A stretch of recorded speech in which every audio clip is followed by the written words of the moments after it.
हमारा किसी से भी इख्तलाफ है तो अकीदे की बुनियाद पर। हमारा पहला और आखिरी मसला अकीदा है। याकूब इब्न मीसम तम्मार को मेरे 5वें इमाम ने कहा कि अली के दोस्त से दोस्ती रख, चाहे वो गुनहगार क्यों ना हो, और अली के दुश्मन से दुश्मनी रख, चाहे वो इबादत गुजार क्यों ना हो। जो है या नहीं आप?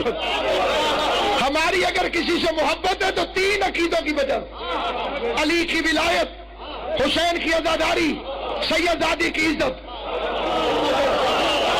इन 3 अकीदों को जो नहीं मानता हरामज़ादा है। हमारी नजर में मलून है, लामदी है, कमीना।